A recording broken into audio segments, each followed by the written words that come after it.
سب دیکھ لیں کہ میں 100 روپے دے رہا ہوں. عبادت میں میں کیوں دوہراؤں؟ تاکہ بچوں کو بھی یاد ہو جائے.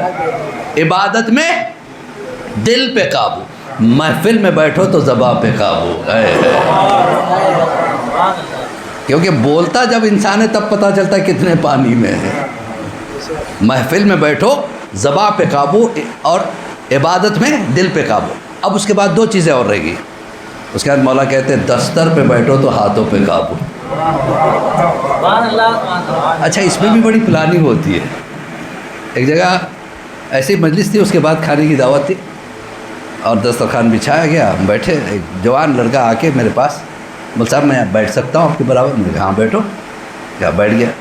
آپ کو پتہ ہے میں کس لیے یہاں بیٹھ رہا ہوں؟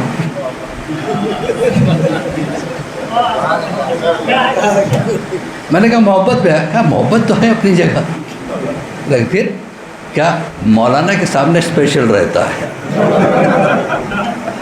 لیکن مول صاحب میں کیا بتاؤں، میں ذرا شرمیلا ہوں، لہٰذا مجھے خود ڈالتے ہوئے شرم آتی ہے. آپ ڈالتے جائیے، میں کہوں گا بس بس بس کا مطلب اور.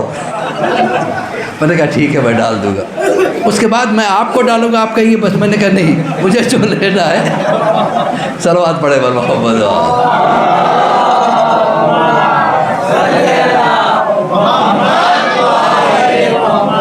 دسترخوانوں پہ پلاننگ بنتے ہیں. ایسے کھانے کے شوقین ہوتے ہیں، انہوں پہلے سے طے کرتے کہاں بیٹھنا ہے، کس کو ساتھ لے کے بیٹھنا ہے. اور زیادہ کھانے والے کے ساتھ بیٹھتے نہیں، کم کھانے والے کے ساتھ بیٹھتے. کیوں بھائی؟ وہ کم کھائے گا تو مجھے موقع ملے گا. تو مولا کیا کہتا ہے؟ کیونکہ لوگ دیکھتے ہیں، میں نے خود دیکھا اپنے آنکھوں سے. آزو بازو والے کا خیال نہیں، پہلے خود ڈال لی، جتنی بوٹیاں خود اپنے ڈال لی. مولا کہتے ہیں عبادت میں دل پہ قابو، محفل میں بیٹھو زبان پہ قابو، دعوت پہ بیٹھو. اور چوتھی چیز جو میرے مولا نے بتایا، کسی کے گھر جاؤ تو نگاہوں پہ قابو.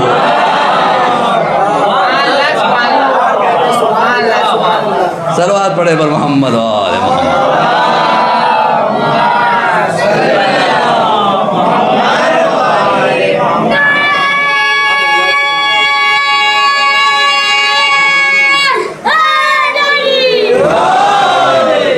ماشاءاللہ ماشاءاللہ. حق ہے آپ کو سننے کا، واقعی حق ادا بھی کرتے ہیں، اور واقعی ایسے سنتے ہیں جیسے سننے کا حق ہے. مولا آپ حضرات کے ایمانوں کو سدا اسی طریقے سے جوان رکھے.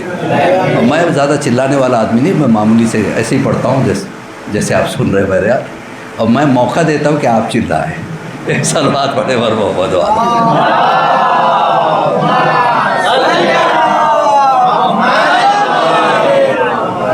ہمیں اللہ کا شکر ادا کرنا چاہیے کہ اللہ نے سب سے پہلے ہمیں انسان بنا کے پیدا کیا.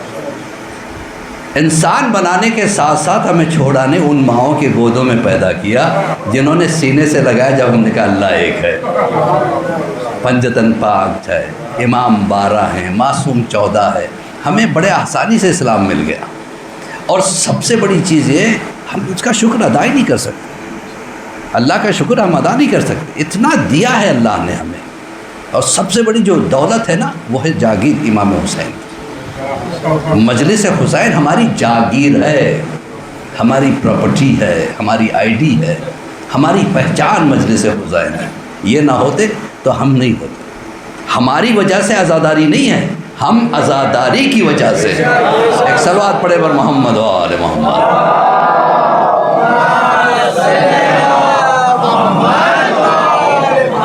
دیکھیے بات شکریہ کی آئی ہے نا، تو تھوڑی سی بات میں اور تھوڑا سا یعنی ان ڈیپ جانا چاہتا ہوں. ایک صلوات پڑھے بر محمد و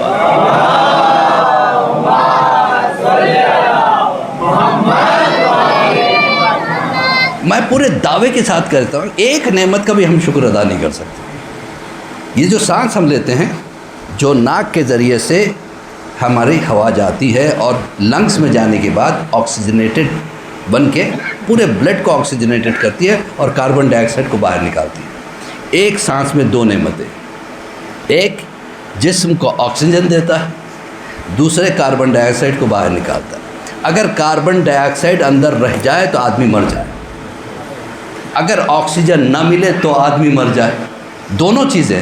تو 2 نعمتیں، جو سانس ہم لیتے ہیں وہ مفروح ذات ہے، اور جو نکالتے ہیں وہ ممدوح حیات ہے۔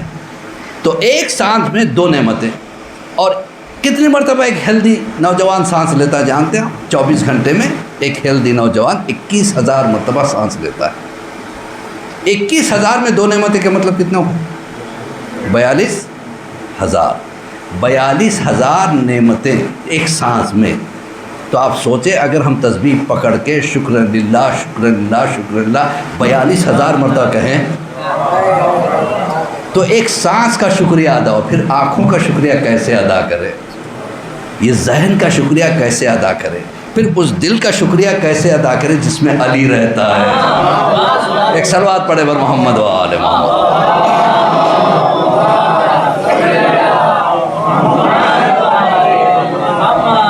جس نے انہیں پہچانا پہچان لیا، جس نے نہیں پہچانا انہوں نے پہچانوایا۔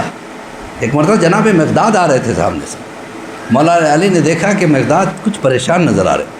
کیا بات ہے مقداد، پریشان کیوں؟ مولا 2 دن سے کچھ کھایا نہیں، پیسہ چاہیے؟ کہا ہاں مولا چاہیے تو۔ کہا وہ پتھر اٹھاؤ۔ علی نے ہاتھ نہیں لگایا، وہ پتھر اٹھائے، یا علی کہہ کے پھونکو، یا علی کہہ کے پھونکا۔ اب کیا ہے؟ دیکھا سونا بن گیا۔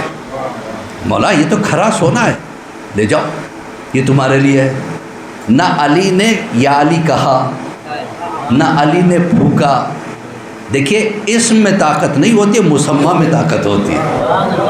پانی پیاس کو بجھاتا ہے، لیکن میں بیٹھ کے پانی پانی پانی کرتا رہا ہوں، کسی کی پیاس نہیں بجھے گی۔ اسم میں طاقت نہیں ہوتی ہے، اگر طاقت کسی اسم میں ہے تو اسے علی کہتے ہیں۔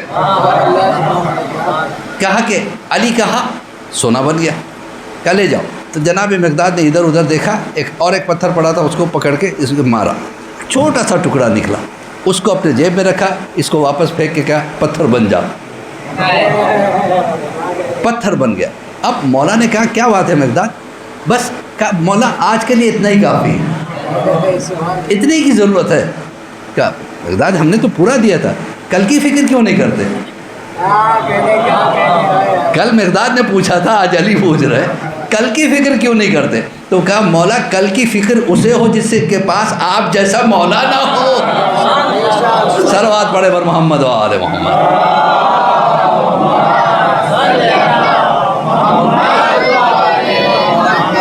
جناب فضہ، آج میرا دل چاہتا جناب فضہ پہ تھوڑی روشنی ڈالی جائے، کیونکہ یہ بھی وہ بی بی جن کا بہت کم ذکر ہوتا ہے، مظلوم بی بی۔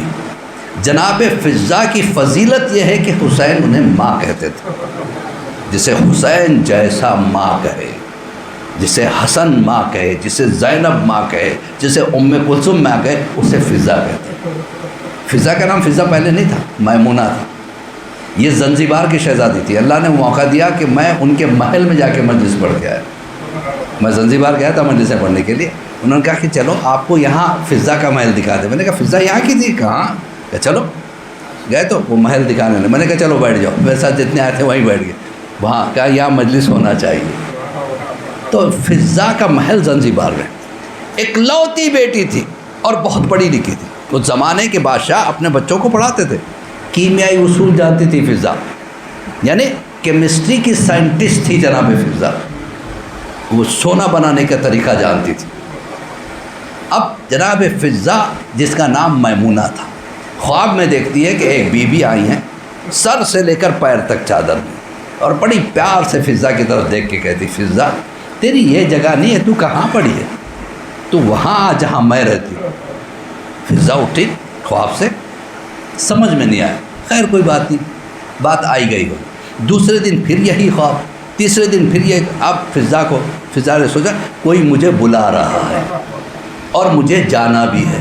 کہا بی بی میں نہیں جانتی آپ کون ہو، میں یہ بھی نہیں جانتی آپ کہاں ہو، اور میں آؤں تو کیسے آؤں، راستہ بھی تو آپ ہی کو بتانا۔ اس دن خواب میں دیکھا، کہا تم آدھی رات میں اٹھنا، مردانہ لباس پہننا، اپنے محل سے باہر نکلنا، تو ایک سوار ایک خالی گھوڑے کو لے کے آیا ہوگا، اس پہ سوار ہو جانا، تم آ جاؤ گے۔ اچھا یہ بھی بتا دوں زنجبار ایک آئلینڈ ہے جہاں پہ کوئی زمینی راستہ نہیں جاتا، چاروں طرف پانی، یا تو بائی فلائٹ جا سکتے ہیں آپ زنجبار، یا شپ سے جا سکتے ہیں۔ جناب فضہ کے لیے حکم کیا آیا؟ گھوڑے پہ سوار ہو۔ جب انہیں بلانا ہوتا ہے نا، ایسے ہی بلاتے ہیں۔ جناب فضہ کہتی ہے کہ میں اٹھی، میں نے لباس پہنا مردوں والا اور چہرے کو چھپا کے باہر نکلی، دیکھا کہ ایک سوار کھڑا ہوا ہے اور ایک گھوڑا ساتھ میں لایا۔ جیسے مجھے دیکھا اتر گیا، اپنے گھوڑے سے اتر کے عزت کے ساتھ مجھے دوسرے گھوڑے پہ سوار کیا۔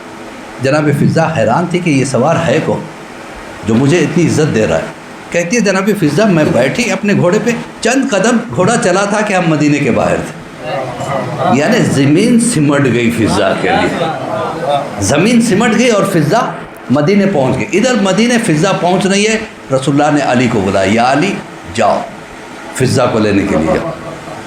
جسے استقبال کے لیے جس کے علی جائے اسے فضہ کہتے ہیں۔ دیکھیے اہل بیت نے چنا ہے اپنوں کے لیے، جس کی ضرورت ہے خود بلا لیے۔ جناب فضہ گھر پہنچی۔ اب جناب فضہ تو محلوں کی رہنے والی تھی، اسے کیا پتا تھا کہ غربت کیا چیز ہوتی ہے، بھوک کیا چیز ہے، فاقہ کیا ہے۔ جب پہلی مرتبہ علی کے یہاں دیکھا یہاں فاقہ بھی ہے، بھوک بھی ہے، تو ایک لسٹ بنائی کہ یا علی مولا یہ لسٹ کی چیزیں لے کے آئیے، میں کچھ بتانا چاہ رہی ہوں۔ تو جناب فضہ نے کیمیکلز منگائے، علی نے لا کے دیے۔ جناب فضہ نے اس سے سونا بنایا، ایک چھوٹا سا ٹکڑا۔ فضہ پہچانتی نہیں تھی کہ اب کس کے دروازے پہ ہوں، ابھی علی کو پہچانا نہیں تھا۔ بات ہے نا ذہن میں، ماننے کا حکم نہیں ہے، پہچاننے کا حکم ہے۔ اب علی کے ہاتھ میں سونا دے کے کہتی دیکھیے مولا اس کو بیچ کے اس سے راشن لے کے آئی۔ مولا نے مسکرا کے دیکھا، فضہ تم نے جو بنایا اس میں آنچ اور تھوڑی اتنی لگتی، فلاں کیمیکل تھوڑا اور پڑتا تو سونا اور کھرا اترتا۔ ابھی حیران ہو کے علی کو دیکھنے لگی۔ اس وقت فضہ صرف پورے ایریا میں یعنی پورے حبش میں کہ اگر کوئی سونا بنانے کی ترکیب جانتا تھا تو فضہ جانتی تھی۔ فضہ نے حیران ہو کے علی کو دیکھا، کہا مولا آپ کو سونا بنانا آتا ہے؟ مولا نے کہا ہمیں بنانے کی ضرورت نہیں پڑتی ہے، دیکھنا چاہتی ہے؟ ایک مرتبہ ٹھوکر ماری، زمین پھٹی، دیکھا کہ سونے کی نہر بہہ رہی ہے۔ فضہ ہاتھ جوڑ کے گھٹنوں کے بل بیٹھ گئی، مولا مجھے معاف کر دو، میں نے پہچانا نہیں تھا۔ کیا اس سونے کے ٹکڑے کو بھی اس میں ڈال دو، ڈال دیا فضہ نے۔ کہا مجھے کیا پتا تھا کہ آپ اتنے طاقت کے مالک ہیں، جس کی ٹھوکر سے سونے کا دریا آ جائے۔ پھر یہ بھوک کیسی، پھر یہ پیاس ہے؟ فضہ تمہیں سمجھ میں آ جائے گا، ابھی نئی آئی ہو، تھوڑے دنوں میں سمجھ میں آ جائے گا۔ دیکھیے جب انسان کوئی مشہور ہوتا ہے تو دو وجہ سے، یا تو بہت بڑی جنگ لڑتا ہے تو مشہور ہوتا ہے، یا بہت دولت کہیں لٹاتا ہے تو مشہور ہوتا ہے۔ نہ فضہ نے کوئی جنگ لڑی، نہ فضہ نے کوئی دولت لٹائی، پھر اتنی مشہور کیسے ہوگی؟ آج فضہ کو کوئی فضہ نہیں جناب فضہ کہتا ہے۔ ایک کام ہی کیا جناب فضہ نے، وہ ہے سیدہ کے دروازے پہ جھاڑو لگانا۔ جو سیدہ کے دروازے پہ جھاڑو لگائے وہ فضہ بن جائے۔ یہ ہے در سیدہ، پہچانو، یہ ہے پہچاننے کا حق انہیں۔ اب جناب فضہ ایک بار جھاڑو دے رہی، ابی بن کعب تراویح کا سب سے پہلا پیش نماز، جس نے سب سے پہلی مرتبہ تراویح پڑھائی تھی، اس نے دیکھا ایک مرتبہ قریب میں آ کے کہتا فضہ میں تمہیں جنت کی بشارت دیتا ہوں۔ فضہ نے کہا خاموش، ایسی بددعا نہ دینا۔ وہ بھی حیران ہو گئے، سارے نمازوں کو آس یہی ہے کہ جنت ملے گی، سارے روزہ داروں کو آس یہی کہ جنت ملے گی، تو یہ جنت تو ایک آس ہے، ہر ایک کی ایک منزل ہے، کہ اس کو بددعا کہتے ہو؟ کہا اور نہیں تو کیا، وہ مکان نہیں جس میں صاحب مکان نہ ہو۔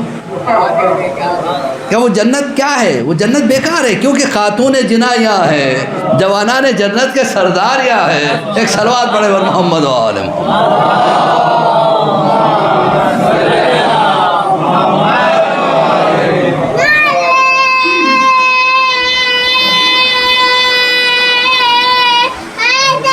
یا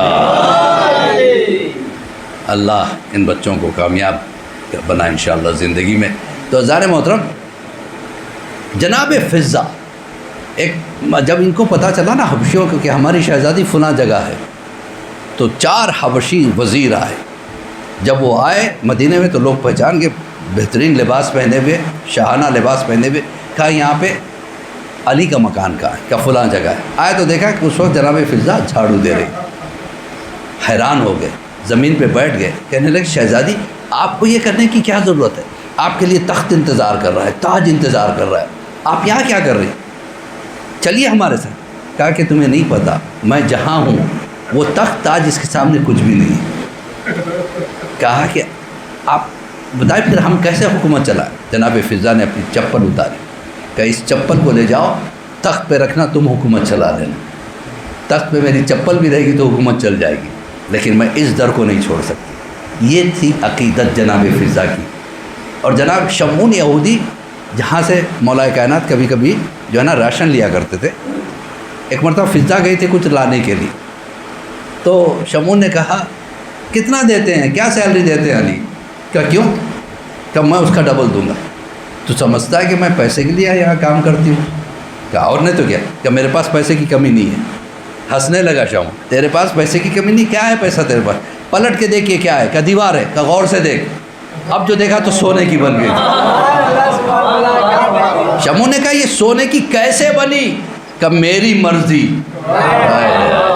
جس کی مرضی سے سونا بن جائے اسے فضا کہتے ہیں۔ یعنی فضا نے کہا پہلے میں کیمیکل سے سونا بناتی تھی، اب اس دروازے کی جھاڑو دے کے میری فضیلت اتنی ہو گئی، میں جو چاہتی ہوں وہ سونا بن جاتا ہے۔ صلوات پڑھے بر محمد و آل محمد۔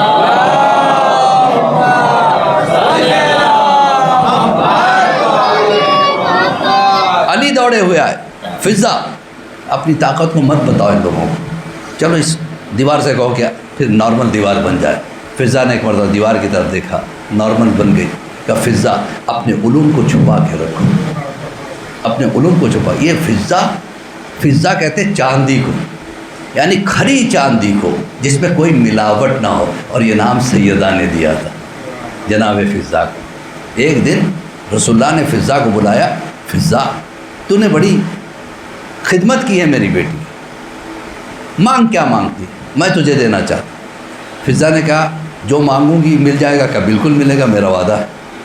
کہا کہ بس میں اکثر دیکھتی ہوں کہ زینب اور حسین کھیلتے ہیں تو کسی کربلا کا نام لیتے ہیں، جب میں جاتی ہوں تو یہ خاموش ہو جاتے ہیں، لیکن کربلا میں کچھ ایسا ہونے والا ہے کہ جب بھی زینب کربلا کہتی ہے تو حسین کی آنکھوں میں آنسو آ جاتے ہیں، حسین کربلا کہتے تو زینب کی آنکھوں میں آنسو آ جاتے ہیں۔ آپ دعا کریں پروردگار مجھے اتنی لمبی زندگی دے کہ میں کربلا میں حسین کے ساتھ رہوں۔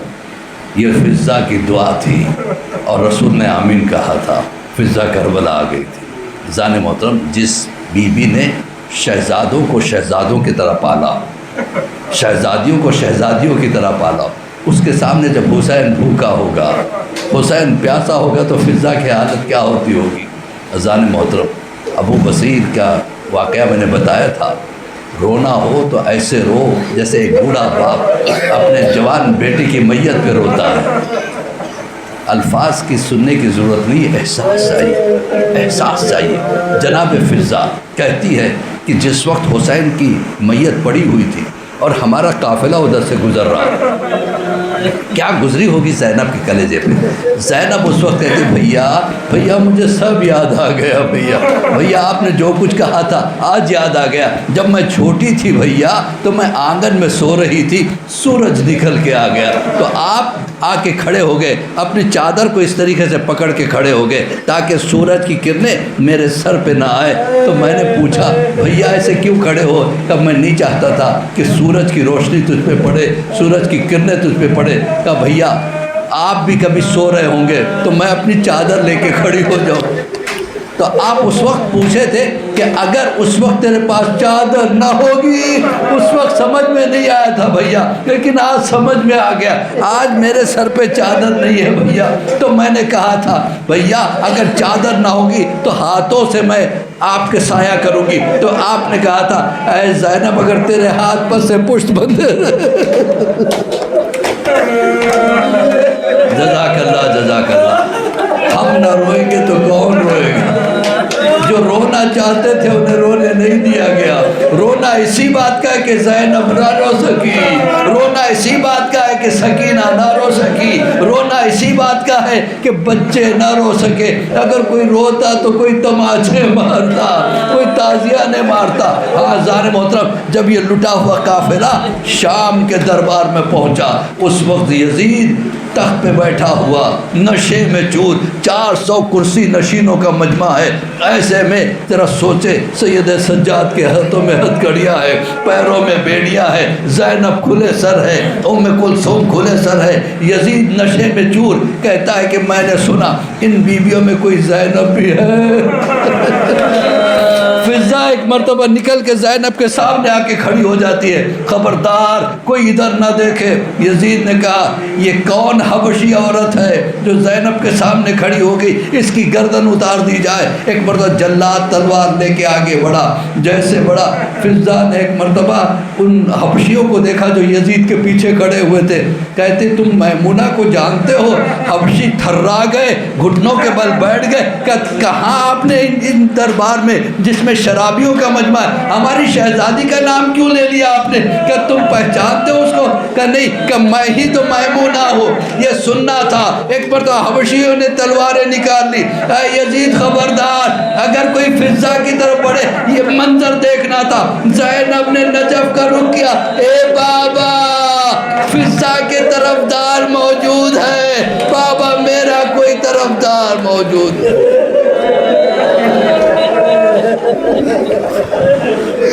انا للہ و انا الیہ راجعون، رضاً بقضاء تسلیما بامر مولا، اللہم بحق محمد وانت المحمود، بحق علی وانت الاعلی، بحق فاطمة انت فاطر السماوات والارض، بحق الحسن وانت المحسن، بحق الحسین انت قدیم الاحسان، واستجب دعائی واقض حاجاتی برحمتک یا ارحم الراحمین۔